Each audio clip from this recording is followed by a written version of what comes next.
well. Their record is 6-4 as we do get into our draft. So overall, they're looking like a pretty strong team. Statistically, certainly they're kind of not quite at the level of amateur opponents, but as I just mess around, can't get the right overlay, I honestly would not be surprised if Essence Gaming is a strong enough team to actually take out amateur opponents tonight. So for our first few bans, let's take a look. So first ban is going to be the Stukov ban, which is the most commonly played healer for amateur opponents. They've got 10 picks on that with a 70% win rate. So obviously that's going to be a pretty good priority pick over there. And then that's a very, very predictable ban. The Phoenix, even though not exactly something you would think of as a meta ban, I don't even feel like it's that commonly played of an assassin, period. But Tin on the side of Essence Gaming, very, very well known for his Phoenix play. I got to witness it in one of his series.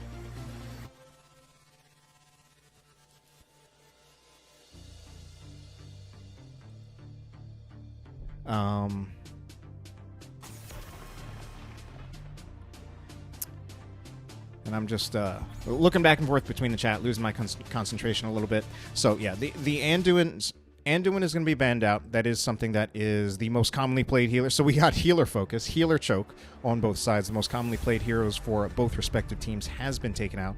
The Phoenix comfort pick and something that's well known that Tin is good at is banned out. Essence Gaming going to be picking up their first hero, and there is the focus on the solo lane, which does make a lot of sense. This is a map where the solo lane matters a lot. So that's why the Rexar was banned, and I guess on the side, like, I think the Rexar is, I kind of look at that as probably being one of the probably one of the best heroes on these maps where the solo lane matters that much. So we see that banned out. Meanwhile, the Malthael is picked up. I do look at that as kind of one of the next best heroes. Meanwhile, Garrosh will be picked up by Duck Rogers and Tassadar on the side of Cactus Ham. Interestingly about Cactus Ham, I believe he originally came from a team called Baddest Dudes, which is currently in Division E. So I think he's kind of moving on up in the world, moving up in divisions. New team, and a very successful team at that in their respective division. So Johanna will be picked up by Studley Dudley. Now, the interesting thing about Johanna on the side of Essence Gaming is that they have 8 picks on that hero up until now, but they only have a 25% win rate on it. So they have a very poor win rate on that hero, but I guess that just means that they've been playing it into a lot of the tougher teams. So it's hard to read too much into that 25% win rate that currently Essence Gaming has on Johanna. Because we could say, oh, is that hero not working out for them? Or is it just that when they're up against very challenging teams, they're going with what they think is probably the strongest tank in the game, and it's tanking the win rate on Johanna just because they're just a lot of the strongest teams in the division. That's where they played Johanna against. English could be a little bit better on those sentences, but Kael'thas and Ana will be banned out. The Ana is something that is, let's take a look. 4 picks on Ana. And Ana could work out well with that Tassadar. Tassadar already someone who I feel like he's pretty strong in general. And did I just say Ana is a he? No, I was talking about Tassadar. All right. So instead we're going to see Greymane and Lucio picked up on the side of amateur opponents. I like the Lucio as kind of like kind of has some soft synergy with the Garrosh. Normally the Garrosh is certainly very kind of high reward tank if you can actually pull off those throws. The Lucio can enable those throws just a little bit more, those wrecking balls, because you can actually speed Garrosh in. Whereas sometimes just the fact that Garrosh has to walk up so raw can make it hard for him to actually get in all the way there. Man, this is a bizarre draft. And I'm talking about Lucio and Garrosh, which is like a fairly vanilla. I feel like it's fairly vanilla to talk about that. Like it's not even that interesting. But what a draft this is out of Essence Gaming. Like, this is strange. This is really, really strange. Double healer, Orpheus solo DPS, and that's Tin playing it, so they're really depending on Tin to hard carry on that Orpheus. Orpheus, someone who I think has been seen as pretty good after she received a few buffs, but she's still a mage, and I'll be honest, I still kind of doubt the idea of a solo DPS Orphea carry. So honestly, my personal opinion is that I do think I think Amateur Opponents has the better end of the draft here. They kind of just have a bit more of a standard draft, a more stable draft. The draft out of Essence Gaming relies so much on Tin's ability to carry, and I'm also really concerned about when they have to deal with clearing waves. I think they're clear against the waves because it's mostly going to be Orphea. I think they're clear against the waves is going to be a little bit questionable, and it's definitely going to be weaker than the ability to clear these Zerg waves on the side of Amateur Opponents, who can clear it just fine between Greymane and Tassadar. So we're just about to get into our game right now. Our eventual, or our solo lane matchup in the end will be the Chen and the Malthael, and we'll talk about that just a little bit more as we now actually get into our game. All right, then. Game 1 between Amateur Opponents and Essence Gaming. Duck Rogers will be playing as that Garrosh. Cactus Ham will be playing as the Tassadar. Beautiful Holiday, or just Butte Holiday, on the Lucio. Sonics Bro will be playing as Greymane. And Saint Terminator will be playing as Chen. On the other side, it's going to be Studley Dudley. I love saying that name. On the Johanna, Ailish will be playing as the Lily Tin. On the Orphea, Adrian will be playing as the White Mane, and it's going to be Apocalypse playing on that Malthael. I've definitely seen that Apocalypse, that Apocalypse Malthael before. Thank you, Mongoose, for that raid. Just coming into this pretty early. We're actually just getting started on our series right now. It's literally just started. Literally just started. And we do have a pretty bizarre draft. Apocalypse and Saint Terminator just kind of just staring each other down. Or rather, Saint Terminator probably doesn't even see Apocalypse. Not sure if he knows that he's there. Not a whole lot going on over here. So let's move on over here. Definitely going to be a little bit more going on over here. And again, so much is going to be on Tin's shoulders here. That solo DPS Orphea. He's going to really need to play out of his mind, in my opinion, to make this work. So one of the things that I think is particularly troublesome is, where's the pressure on Garrosh? I mean, yes, he's low right now, but in the long run, I think Garrosh, like, there are definitely so many... Oh, Studley Dudley might even be going down right here. Like, you all play this game. You know there have been all those times when you see Garrosh in a team fight, you think he's dead, and then he's not. And the only recourse you just say, well, it's just Garrosh doing Garrosh things. I feel like Garrosh is going to do a lot of Garrosh things in this game because you don't really have that sustained auto-attack damage. And I don't think, I'm trying to look through it. Well, we got the Malthael, but as long as Malthael's in the foreman, we don't have a % damage option at all to deal with Duck Rogers. Of course, Malthael can certainly put a lot of pressure on Garrosh when he is present. Garrosh, oh, all right. There we go. Cast a curse. Garrosh is dead. I give up. I'm going to quit the stream, like, right now. Tin, meanwhile, what an invade this is. Jesus. All right, then. Tin probably, like, I know Tin actually comes into the stream. I often see him in the stream. My guess is he has the stream open right now, and he's just listening to me, doubting his team, saying that it's so much pressure is on him, and he just decides, like, fine. Like, he'll just do everything that he needs to do. Meanwhile, Mouth and Chen duking it out. How's that going? I wasn't even looking at it. Meanwhile, we are going to see Apocalypse trying to do that damage. So Saint Terminator does have Eye of the Tiger. Of course, that is somewhat expected. These days, I feel like Eye of the Tiger definitely has been a standard for a while, but sometimes I do also see that Storm Stout recipe. But the Eye of the Tiger makes a lot more sense in a direct dueling situation because it will allow Chen to put a lot more of that damage pressure onto Apocalypse. But Apocalypse just going to sustain so much off that wave. Down here, man, Essence Gaming really proved me wrong and really showing up big, at least for these first 3 minutes. We're certainly very early on into this game, but honestly, it's looking like it's going to be pretty close to be 0 to 100% in the Zerg wave.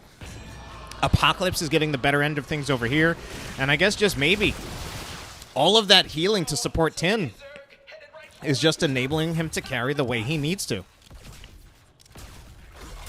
So a lot of things not working out as I expected. But oh well. So Zerg Wave already getting some pretty nice value. Fort front wall going to be taken pretty easily. Let's see what else they can get here and what else Tin can make happen. Tin looking for those bites. Duck Rogers possibly looking to see if he can get a throw of some sort, but he's going to take some damage as well. Duck Rogers pretty low, but of course he's Garrosh, so he's just doing some Garrosh things. Fountain will be taken out, which of course is probably the most important thing here. Fountain's not going to be taken out. I can't believe they left that stay alive. I feel like it would be worth it just to like stay in there just a little bit longer. Make sure that fountain goes down. I feel like there's actually so much value that amateur opponents can get by actually having the ability to tap that in the next beacon phase. Bruiser Camp and Siege Camp will be picked up by Essence Gaming. Really just stepping up. I mean, they have absolutely not had as smooth of a season as amateur opponents has had, but definitely proving that they are a capable team, that they are showing up today to win. It's still early yet, but they're looking strong. So we got Bruiser Camp from Essence Gaming just helping to clear out that wave. Duck Rogers, I was wondering if he was going to look for a throw on someone, on anyone. Tin goes in. I'm surprised. Oh, okay, not Studley Dudley. There is Duck Rogers looking for the throw, but he throws a minion. Tin is actually putting on so much pressure. What is the damage that Tin's got right now? Tin is currently leading in damage across both teams. Studley Dudley, though, does step too far forward, and he will be taken out. Meanwhile, Ailish is actually helping out Apocalypse. It does also look like part of what's going on here is that Apocalypse is having a pretty good time of things in this top lane. Things working out well against Saint Terminator, and he is getting the occasional assistance from Ailish, whereas I don't think anyone has really been rotating up to support Saint Terminator. He's been really just all on his own. Very sad for him.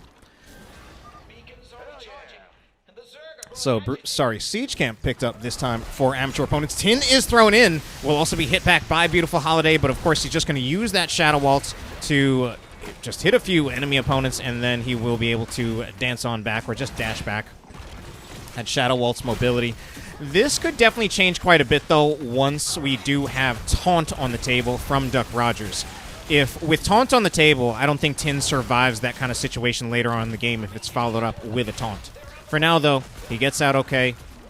He's putting on more of the damage, although Greymane, played by Sonic's Bro, is catching up in terms of damage. All right, Beautiful Holiday kind of leading the charge here. Throw goes onto Studley Dudley, but he does just have Iron Skin ready, and he will be okay. Ailish actually going a little too far forward to try to help Studley Dudley get the heals. I think Tin is next to fall. Oh, no, it's Beautiful Holiday instead. Tin's still trying to make things happen. It's a 2-3 trade in kills.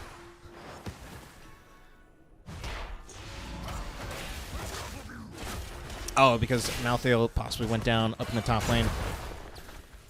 Yeah, it's weird. This draft from Essence Gaming working out a lot better than I thought it would. Level 10s will come in first, but only just barely. Kills are actually really even though, so at the moment we could look at this as a pretty even game. Of course, Essence Gaming did win the first objective phase, but I mean, just so early on in the game, got fairly limited value. Tin's going in, throws out the Eternal Feast, but there's not really any CC to make that do much. Kills will now be traded out. Garrosh is traded out for Lili. But Tin is looking for more. Unfortunately, does not hit his Shadow Waltz, and it looks like Tin might go down in return. He's being targeted by Cactus Ham, now in that Archon form. Cactus Ham picking up more of those kills, and I think Studley Dudley is going to be picked up yet again, and that's going to turn out into a 5-man team wipe. And early on in the game, it looked like the solo lane matchup was working out well was working out in Apocalypse's favor. But the more the game has gone on, and I guess in particular, once Chen actually does have Storm, Earth, and Fire, things are starting to go into his favor, so now things definitely starting to go in favor of amateur opponents. So if we take a look a little bit at Chen's build, Chen is here accumulating flame and Brewmaster's balance. That means no elusive brawler. That was it. Oh no, Tin gets thrown in, and this time doesn't have a chance of saving himself there. Steps just a little too far forward. No taunt even necessary. Sonic's Bro throwing out the Curse Bullet a little bit unnecessarily. Of course, luckily for him, Curse Bullet is a pretty short cooldown, so not too big of a deal. Beautiful Holiday. Gonna rotate, try to help out Saint Terminator deal with Apocalypse and Ailish. Apocalypse has been slowed by that push-off from Lucio, and now it's Cactus Ham here to support as well. Wall is put out. Ailish, unfortunately, using the Water Dragon. Is this Water Dragon? Yeah, Water Dragon. I forget that that's a thing. Using the Water Dragon mostly defensively. Taunt into throw. And yet, we're going to see another Eternal Feast, and that will be the kill onto the Archon. Sonic's Bro is still here. Now, he's going into an alley where he's going to have no escape. Certainly waiting and hoping for that disengage to come up so he could dash out of there, but didn't happen in time. That'll be another kill traded out. Duck Rogers, though, trying to get this camp, this beacon, rather. See if he can actually get the channel. Unfortunately, he's going to have a lot of trouble with Apocalypse, but now it's a 3-on-3 fight. Apocalypse under some threat, but he's got so much damage against these high health targets here between the Garrosh and the Chen. So, beacons will go back in favor of Essence Gaming, but that's Ailish thrown in. Ailish not taking a whole lot of damage, though. Saint Terminator just barely gets the Panda Pals online.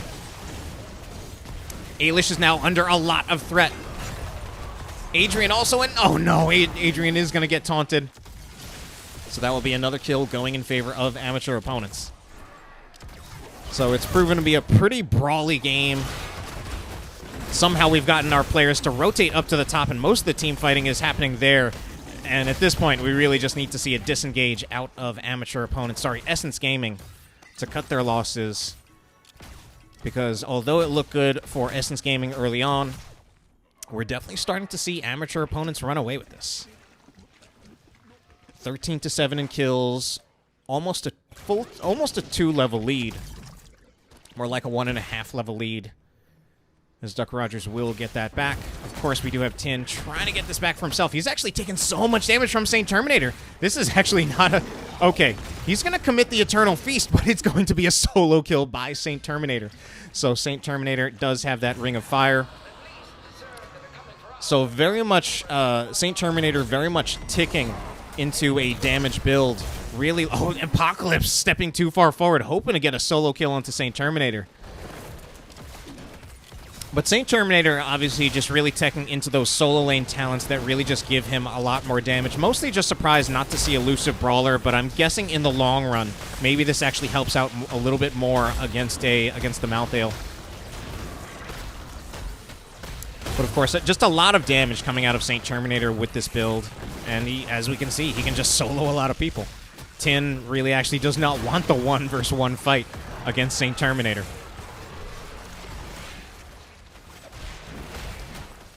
All right, so bottom wave will be cleared by Essence Gaming. Still quite a push top, though, for amateur opponents. They've got a Raven. They've got 5 here. They've got a 2-level lead, so they can afford to 5-man like this. And they will just make this... Oh, I wanted to say a double fort play, but we just barely don't have a double fort play. We might have a team fight happening, though. Studley Dudley does get a 2-man condemn. Ooh, Water Dragon used. Actually, I think it did hit Greymane. Greymane kind of stuck in there. The Eternal Feast. I'm honestly really surprised about the Eternal Feast. Because it really doesn't look like, especially for a solo DPS Orphea, it doesn't feel like there's enough to really trap the members of amateur opponents in the Eternal Feast. Duck Rogers may have stepped out too far. He did. Oh my god. I think he got hard debated there, going for the throw. Studley Dudley used the Unstoppable right in time for the Iron Skin, and it's kind of an egregious death by Duck Rogers. Although it's still a very clear lead for amateur opponents, but this gives Essence Gaming the chance to do something. And what I'm unfortunately a little bit disappointed about is I feel like they're kind of doing nothing with that kill that they got. I mean, I guess what could they have gotten? Kind of the boss, maybe. It's actually rough because with their solo DPS Orphea, maybe their boss clear wouldn't be so fast. I guess maybe just the best that they could do would have been like 5-man or at least 4-man and see if they could take this bottom fort, but they didn't even get that. They were kind of hiding out in bushes, I guess hoping that someone would have just kind of stepped into them, but it didn't happen.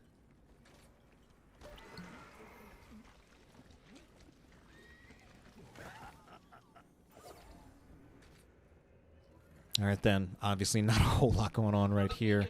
Amateur opponents now really looking more like the stronger team that they were probably looked like they should have been. And they will be the ones to go for the boss because they know they've got...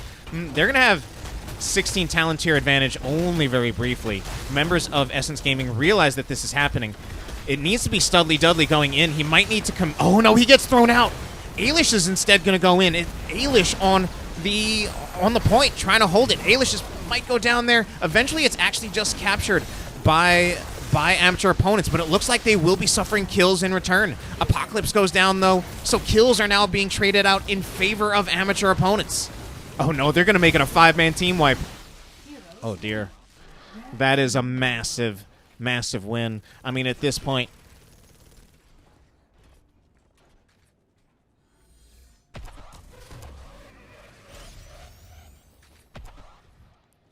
At this point, if anything, I was even wondering if they might push alongside this, but it does look like they'll just kind of prep both of the waves, prep the bottom wave.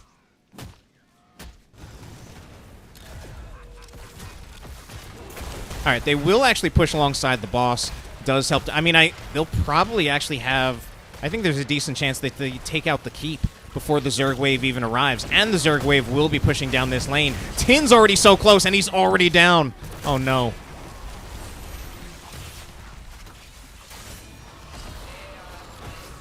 This is looking pretty rough. They don't even have a damage dealer alive right now to help defend against any of this.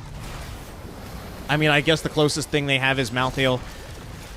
Ailish commits the Water Dragon, but not to much effect as we finally have the boss being taken down. But they finally took the boss down, and now they've got to deal with the Zerg wave. It's a 3-level lead for amateur opponents. We still have the only damaged character on the side of Essence Gaming down, and soon we're going to have more kills come in, I think. Okay, we're actually going to have a kill on the side.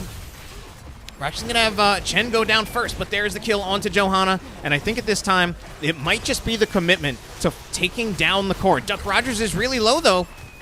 Duck Rogers actually does go down, but I think with so much pressure from the Zerg wave, we will see the core taken out, and that will be game number 1 going in favor of amateur opponents.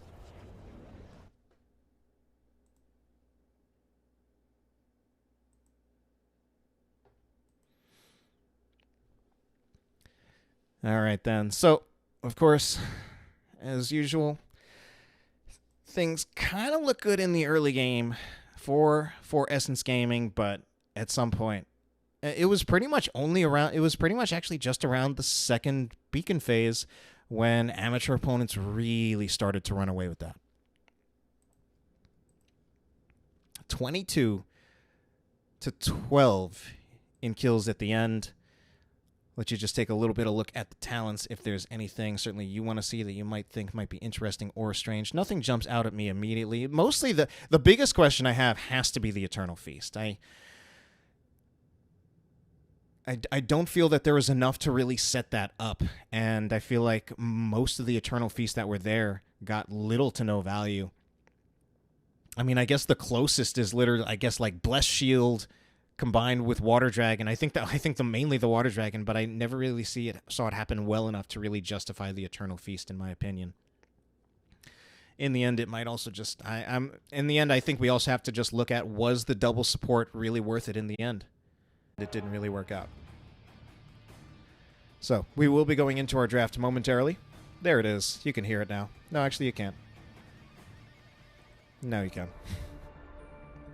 So amateur opponents leading 1-0 in this series, really showing up, really showing what a good team they are. And, well, we'll see what Essence Gaming can do kind of with their backs against the ropes. Now, certainly amateur opponents, with only one match left, I don't think there's any way they miss the playoffs. I'm pretty sure they're a lock for the playoffs, whether they win this or not. And at this rate, it's looking like they probably are going to win this. Essence Gaming, they are currently in 5th in the division. So if they lose this, which right now it's looking likely, that might mean that they could go down 1 or 2 spots. But that also depends on kind of the results of some of the other teams. And I think the playoff implications for this are not too big either way. I think it's mostly just... I think it's more a fight for good seeding spots for Essence Gaming, especially if they're in 5th right now. I'd say that's... They would probably much rather be in 5th than even 6th or 7th. All right, bans coming out on both sides. Wow. Is it just me, or are those the exact same bans? So... The Phoenix just permanently banned against Tin. He's just not allowed to play Phoenix in NGS. Apocalypse going to go for the Mouth Ale yet again. At this point, clearly just a comfort pick for him. I've seen him do it before, even this series today. The Anduin, the preferred healers on both sides taken out. The Greymane, no, the Greymane was played last game, so I'm wrong. I forget what the first ban was by Essence Gaming last game then, because the Greymane was actually played last game by Sonic's Bro.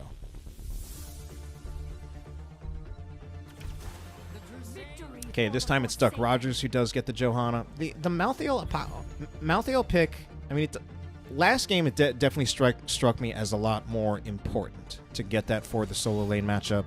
And it worked well, I think, about until level 10, maybe a little bit before. But I guess they're kind of just concerned about getting a comfort pick for Apocalypse, and that pick in particular. Otherwise, I wouldn't actually really look at that as being kind of what I would want to pick in the first 2 slots.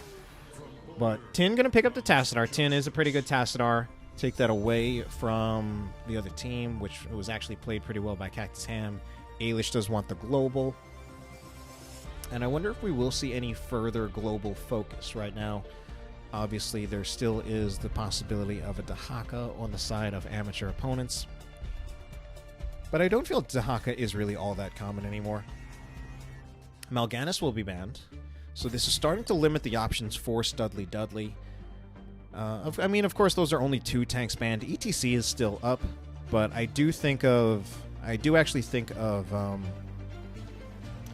Johanna and Mal'Ganis as really being the preferred picks for Studley Dudley.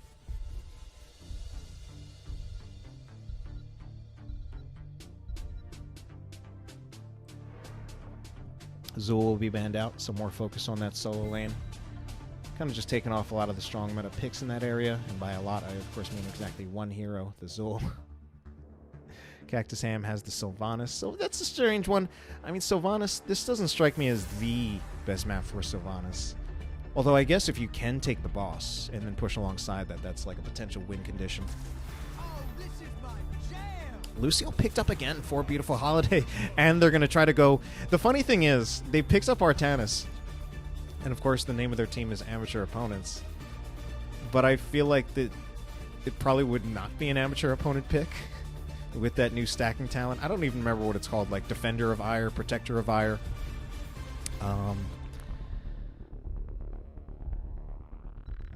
So we will probably see Artanis picked by them, but not go amateur opponent. Meanwhile, ETC and Raynor picked up. So the ETC makes a lot of sense. I think it was just the best tank that was left on the board. Although it's something... Essence Gaming has only played it a few times. They've only played the ETC twice this season. But I think their picks on tanks are pretty overwhelmingly basically Johanna and Mal'Ganis.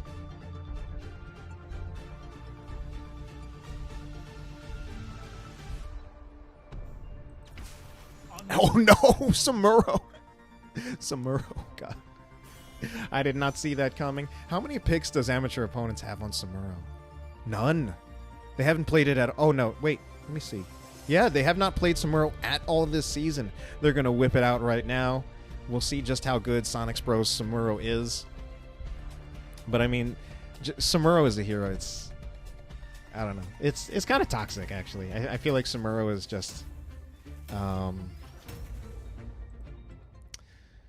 I mean, if you don't know how to deal with it, I think the Samuro just kind of runs over you and just kind of face rolls you. And not so much in like the team fighting sense, but just in terms of like the course of the game where, you're playing, and if you don't know how to play against Samuro, then he kind of just wins the game. It actually reminds me a long time ago, really old 2018 game versus MVP Black, then KSV Black versus Ballistics, where Rich, I think, just literally won the game on Sky Temple with Samuro. Good times. I miss HGC, but Sonic's Bro, not quite Rich, but you know, he's pretty good. So we'll see what he can do. Having a little bit of a long load into this game, but I think we're just about to get there just now. All right, then. So, game number 2, amateur opponents is leading, and they look strong. After the early game, after the first beacon on that last game, they look strong. So, Duck Rogers will be playing as the Johanna, Saint Terminator on the Artanis this time, Sonic's Bro playing as that, what is his name again?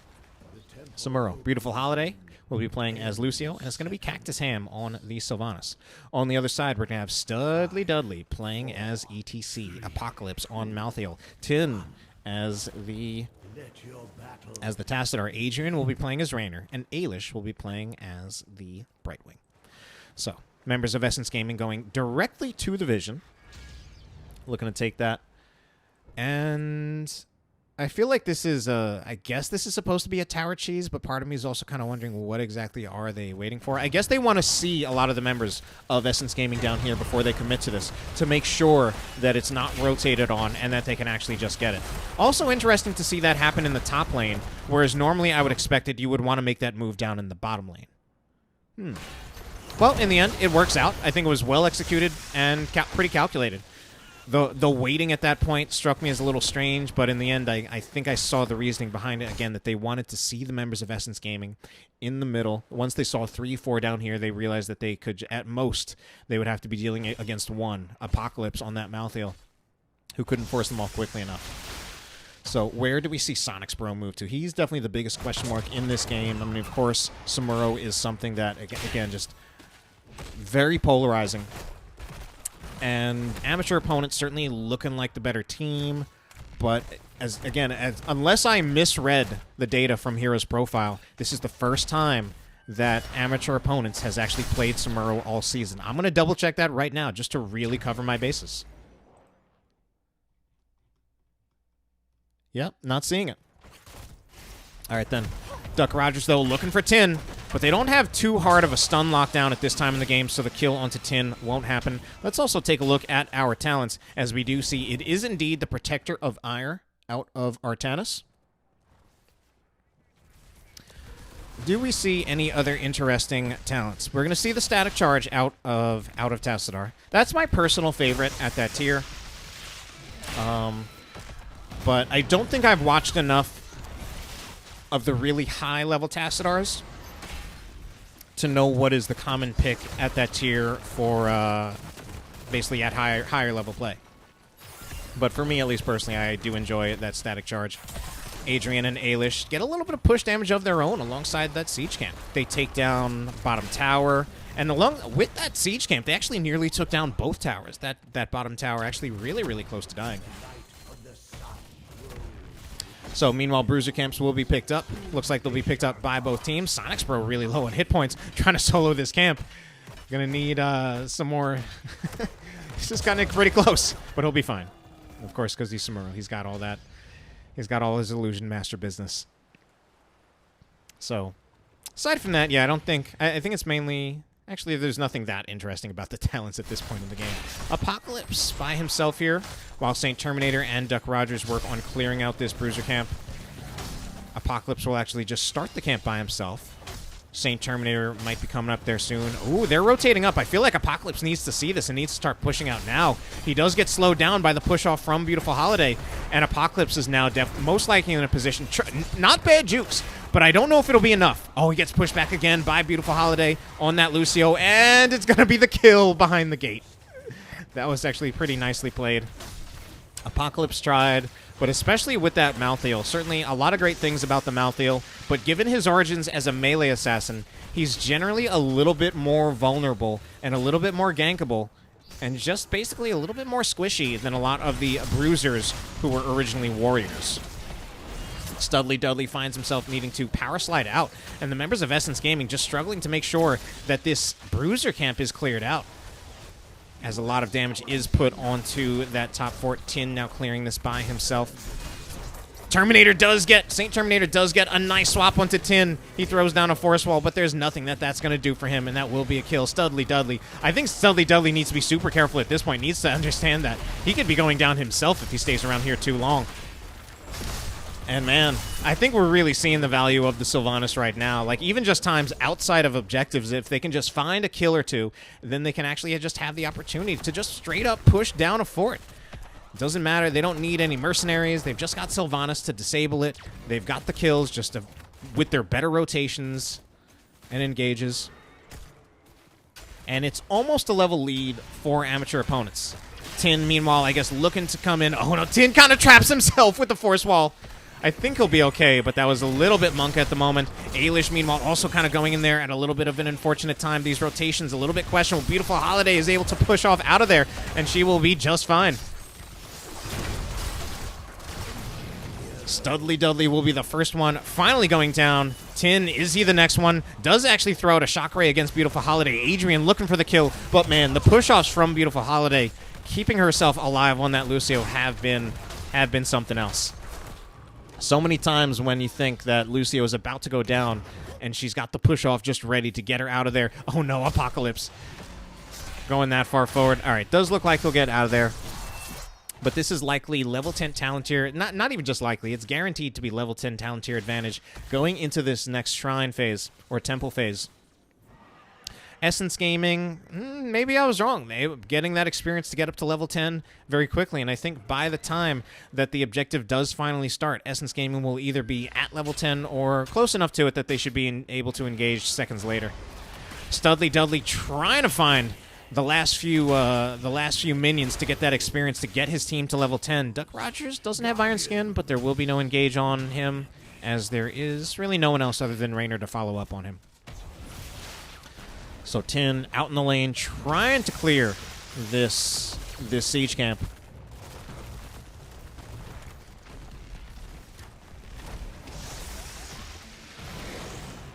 Essence Gaming being really cautious about pushing into this. Tin does throw out a shock ray. They're looking for Sonics, bro. It's Ailish who's actually in a bit of trouble. Has to use the Emerald Wind just to get away. But that's a big wailing arrow onto the members of Essence Gaming. Studley Dudley throws out a mosh pit. But, I mean, it's mostly in defense. Mostly after the team fight has effectively already been won in favor of amateur opponents. And Studley Dudley, he will not get out of there as well. It's yet another 5-man team wipe. And these are some early 5-man team wipes, which they will convert into a boss. Oh, man, if only Saint Terminator had amateur opponents right now. Make this go down even faster. He doesn't actually need it. I just wanted to meme about it. That will be a pretty easy boss take. And,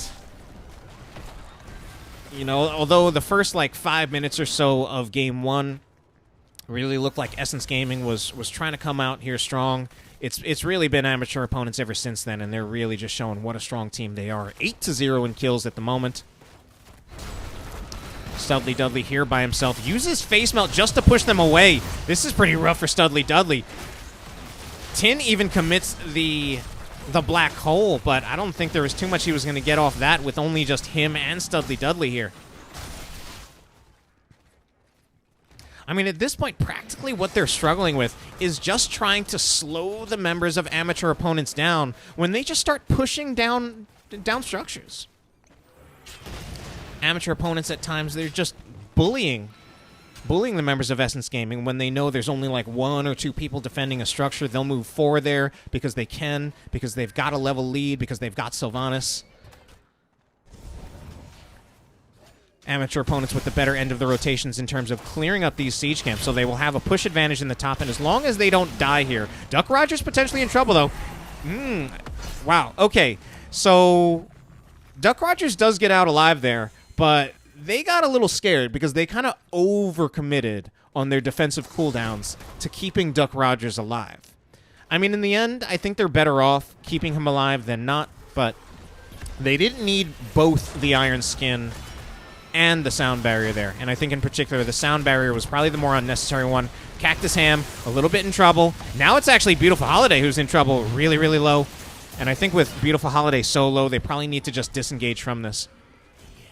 It's level 13 talent tier advantage, but not for much longer, as Essence Gaming will pick up level 13 right now in the middle of my sentence. Double Temple Phase on the opposite ends of the map. Members of Amateur Opponents will have no problem, though, clearing out this bottom wave, which will probably just give them another pushing advantage. Essence Gaming actually moving up into the top. Now, the problem I see with this is, especially if Amateur Opponents can see this top, they can continue to prep this bottom wave, maybe even at some point try to push in the bottom alongside the Siege Camp with the Sylvanas and start to take out a keep front wall, maybe even the bottom fountain, maybe even the keep. But it looks like they're going to play it a little bit more safely than that. They are content to trade, and I mean, who can blame them? They are in the lead. They can afford to play it safe, because as long as they are safe, as long as they're in the lead, they can just safely trade out objectives. But now they will actually go for this. And the members of Essence Gaming are not here. But Cactus Ham is actually so low, he might go down. It's super close. He does manage to just barely get away. Tin seems to be looking for like a final shockwave to snipe Cactus Ham. Apocalypse is going in for a hard flank, but oh no, he's cut off from his team. The rest of his team is not in position, and it's very lucky for him that he did not get pulled in by that swap. Otherwise, I'm pretty sure that would have been a kill onto Apocalypse.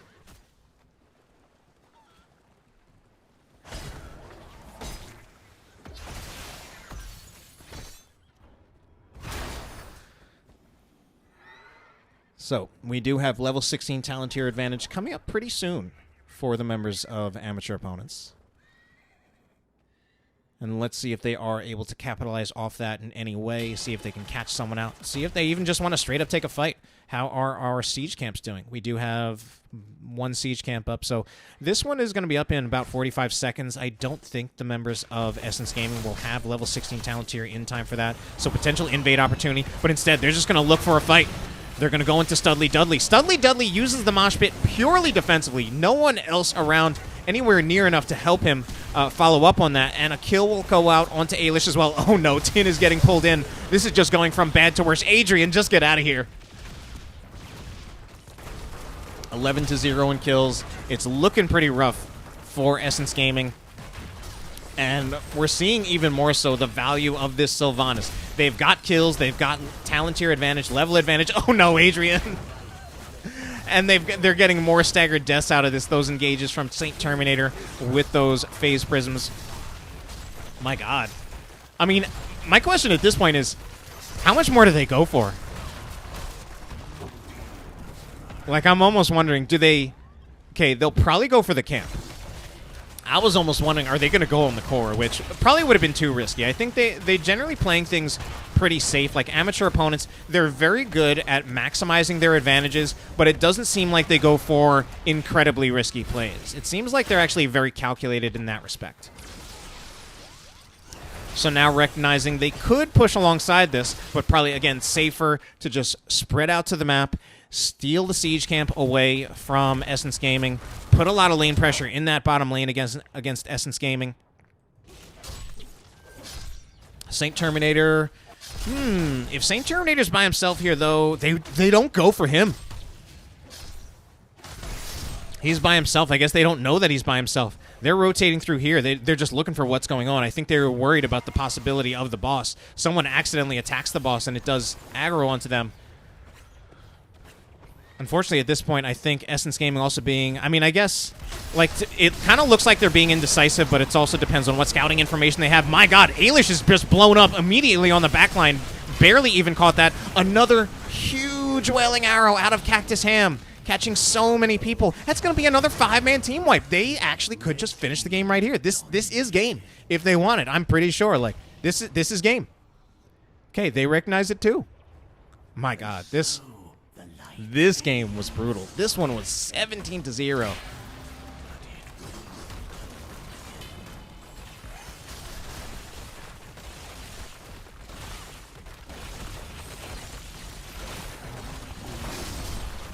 Sonic's bro. All right, does come in here, does help out, and yeah, that will absolutely be a dead core. That is game. And honestly, like, that's game quicker than I thought. Like, I know, like, if this were HGC, I'd say what? Sub 14-minute game? What? That's normal. But I feel like, I don't know. Sorry if this is a little bit, but I definitely feel like amateur league games tend to go on a little bit longer. Of course, the game has also changed a lot since HGC, so things might be a little bit, But I feel that, I mean, they got a 5-man team wipe. Those weren't 50-second respawn timers. I think most of them were like 40 max. And then as some of the kills came in a little bit later, some of those respawn timers went down to like 30. But with 5 dead, core open, that was absolutely a core call. And in the end, it's actually incredible just how dominant of a game that was. 17 kills to 0. So very impressive by amateur opponents. It's actually my first time watching them. Well, honestly, not just commentating them, but watching them all season. Of course, they were one of the leading teams in the division, and today they really showed off why. So thank you guys. Oh, hello. Can you hear me? Hi. I can. Yes, hear I you. can. All right. So how are you guys feeling after that win? We're feeling great. We were pretty worried at the beginning of game one. And this is a really good team. We watched several of their games to prepare, and they have a lot of stuff they can pull out. So we weren't quite sure what to expect, to be honest. They do a lot of role swaps, so it ended up working out for us. But yeah, we're feeling pretty good. And I'd like to ask a little bit more kind of about your team, as I definitely do a little bit of research before I'm casting, and I don't see any previous seasons for this team. I also know that Cactus Ham I'm pretty sure used to be on Baddest Dudes, and you're a team that's actually doing really, really well. So what's kind of the history behind this team? How did it come together, and why do you think it's working out so well for you guys? Yeah, good question. So myself, our offlaners Shane and Sonics are all from Bloodfen, so we were in Div D East, I think, or West. I guess the coast doesn't matter. I think it was West. And then Cactus, as you said, was from the Baddest Dudes, and then Duck or Tank was from Lubu, so which was Div C. The three of us, our offlane DPS and myself, we have some synergy, but again, it's kind of in different roles and with a very different team. So we definitely had to re-synergize in the beginning of the season. But we did a lot of talk about communication at the beginning of the season, who was going to shot call, who was going to macro, who was going to micro. It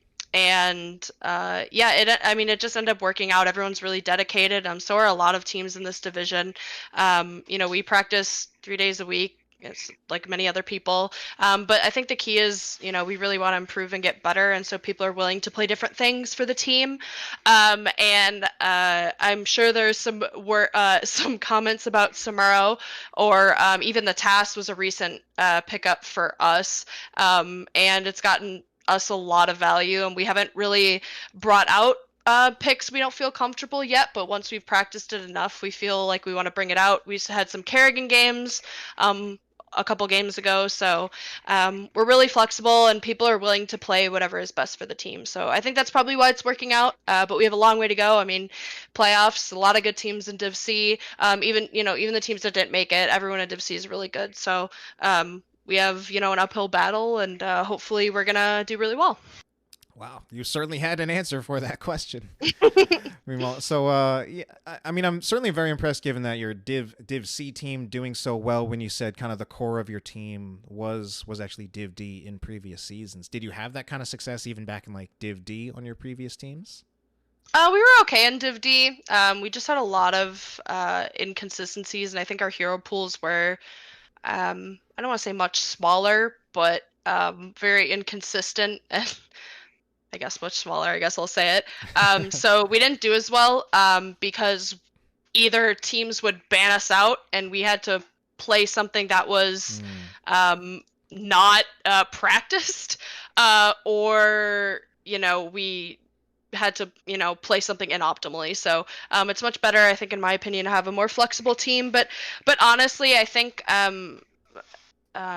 yeah, it's really hard. I mean, I was a sub for a Div A team. Like, I'm not a Div A player. And at the end of the day, I think that our team together is really good, and I think we're definitely really strong, and I'm glad they put us in Div C. We knew we had a challenge ahead of us, and I mean, look at Randy Newman. They came up with us, and they're killing it this season as well. So I'm a lot a big of fan teams, of the I think, Randys. They've been killing it for a yeah. while.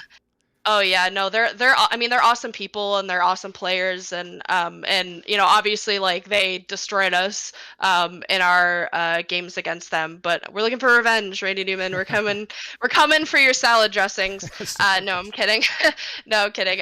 But yeah, I mean just a lot of respectable teams in the division. I mean look at Better Than Bots, you know, they're just again like they're a top tier team I literally definitely know better than bots.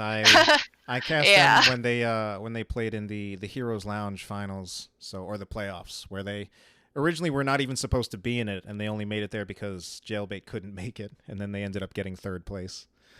Well, So hey, they're I quite a mean, team. exactly. I mean, they're the team to beat. But I think what's key is, you know, we treat every opponent the same, and you know, it doesn't matter who they are, but you need to treat each team with respect and be prepared for whoever it is because teams can surprise you.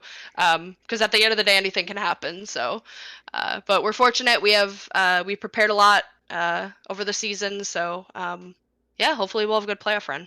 Very nice. I want to ask a few questions about some of the individual skill on some of the guy.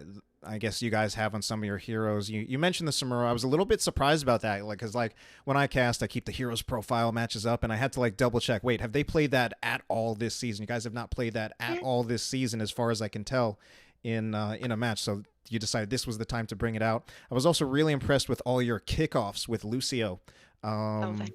which actually kept you alive in so many situations where probably a lot of other Lucios A little bit. died.